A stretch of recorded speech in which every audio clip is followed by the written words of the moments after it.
Hello dear students, आज हम जिस टॉपिक पे डिस्कशन करेंगे वो होगा टेराटोलॉजिकल इफेक्ट ऑफ जीनोबायोटिक्स। जब हम जीनोबायोटिक्स को देखते हैं तो ये ग्रीक वर्ड से बना है जिसका मीनिंग होता है फॉरेन लाइफ। यह एक केमिकल सब्सटेंस है। जीनोबायोटिक्स किसी भी ऑर्गेनिज्म के अंदर फॉर्मेशन नहीं होता, किंतु ये बाहर से इसके अंदर प्रवेश करते हैं। ये उन पदार्थों को भी कवर कर सकता है जो समान रूप से बहुत अधिक सांद्रता में मौजूद होता है। प्राकृतिक यौगिक भी जीनोबायोटिक्स बन सकते हैं यदि वे किसी अन्य जीव के द्वारा टेक किए जाते हैं, जैसे कि मछली द्वारा प्राकृतिक मानव हार्मोन का अपवाह सीवेज ट्रीटमेंट प्लांट आउटपुट के नीचे की ओर पाया जाता है। हालांकि जीनोबायोटिक शब्द का प्रयोग अक्सर प्रदूषकों जैसे डायोक्सिन, पॉलीक्लोरोनाइटेड, बाइफिनाइल्स और बायोटा पर उसके प्रभाव के संदर्भ में किया जाता है, क्योंकि जीनोबायोटिक्स को एक संपूर्ण जैविक प्रणाली यानी कृत्रिम पदार्थों के लिए विदेशी पदार्थ के रूप में समझा जाता है जो अस्तित्व में नहीं था पहले। ठीक है, अगर हम इसकी हिस्ट्री की बात करें तो हिस्ट्री में हम देखेंगे सर्वप्रथम टेट्रोलॉजी साइंटिस्ट की स्थापना सन 1960 में 3 वैज्ञानिकों के द्वारा की गई, जो इस प्रकार से हैं। एफ क्लस्के फ्रेसर, वॉर्केनी, जी विल्सन। इन्होंने क्या किया था, सन 1961 में सर्वप्रथम एक मीटिंग के जरिए इस पर विचार किया था। इस मीटिंग का मेन पर्पस था कि समाज में हो रही डिफेक्ट्स को कम करना एवं उसकी रोकथाम की प्रक्रिया से छुटकारा पाना तथा इसका natural causes, mechanism and purpose को जानना था। अब हम नेक्स्ट बात करेंगे डेफिनेशन की। तो हम सबसे पहले देखते हैं टेराटोलॉजी की। तो यह एम्ब्रियोलॉजी की वह ब्रांच है जिसमें हम क्या करेंगे, असामान्यता जो विकसित एबनॉर्मलिटीज़ आ जाती हैं किसी भी बच्चे में जन्मजात के समय, उसकी साइंटिफिक स्टडी की जाती है। नेक्स्ट डेफिनेशन हम देखेंगे जीनोबायोटिक्स का। तो ये एक केमिकल कंपाउंड होते हैं जो लिविंग ऑर्गेनिज्म के लिए फॉरेन होते हैं, जैसे कि drug, parasite, plastic, hormone, heavy metal. Next हम बात करेंगे टाइप्स ऑफ जीनोबायोटिक्स की। जब हम टाइप्स ऑफ जीनोबायोटिक्स की बात करते हैं तो इसमें एक्सोजीनस और एंडोजीनस दोनों आते हैं।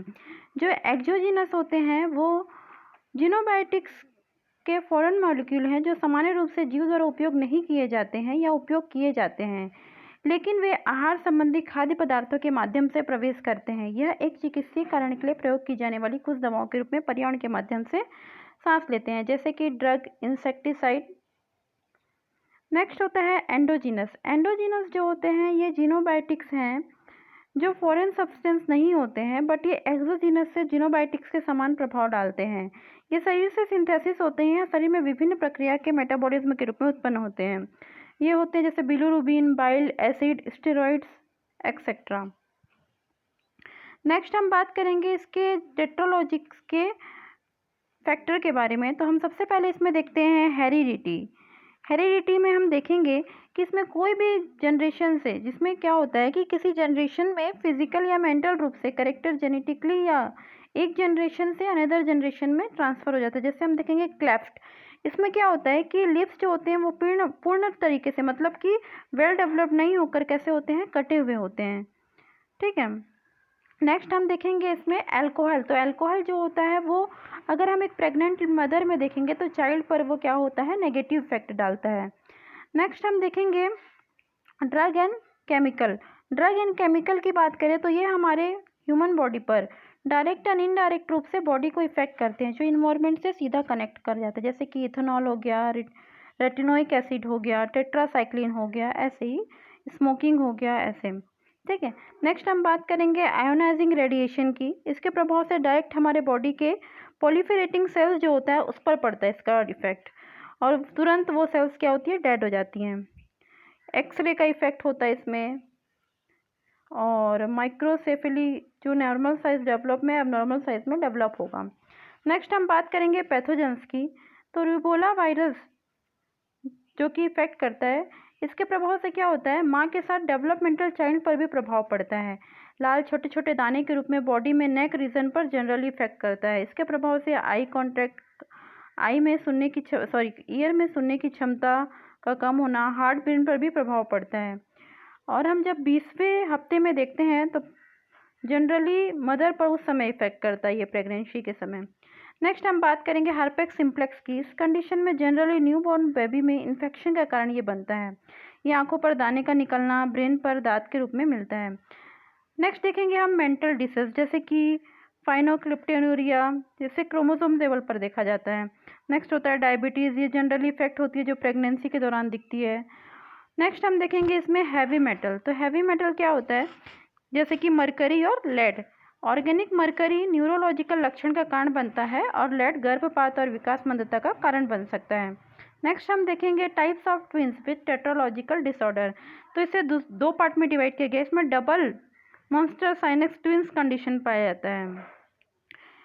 ट्विंस के केस में क्या हुआ है, जुड़े हुए बॉडी के पार्ट के आपस में कुछ रीजन में क्या हो जाते हैं, फ्यूज हो जाते हैं। ट्विंस के केस में हम इसे दो भाग में डिवाइड करते हैं, इक्वल कॉन्जेक्टेड ट्विंस। नेक्स्ट होता है अनइक्वल कॉन्जेक्टेड ट्विंस। इसमें हम बॉडी के पार्ट के आधार पर पहचान सकते हैं, जैसे कॉर्नियोफेकस। इसमें ट्विंस के हेड पोर्शन के कुछ भाग आपस में जुड़े हुए थे, जैसे कि हेड एंड ब्रेन। नेक्स्ट होता है थेराकोफेगस। इसमें ट्विंस के एब्डोमिनल रीजन के पार्ट आपस में फ्यूज फॉर्म होते हैं। फाइगोफेजेस, इसमें ट्विंस के हिप रीजन के पोर्शन आपस में फ्यूज फॉर्म में पाए जाते हैं। नेक्स्ट होता है अनइक्वल कॉन्जेनेटेड ट्विंस। इस कंडीशन में नॉर्मल ग्रोथ के बजाय यह पूर्ण तरह से ऑर्गन डेवलप डिफेक्ट हो जाता है। इससे कंप्लीट जो ट्विंस होते हैं उसके बॉडी में एक्स्ट्रा इन्वॉल्व ऑर्गन का विकसित होना पाया जाता है। इस कंडीशन को पैरासिटिक ट्विंस कहा जाता है।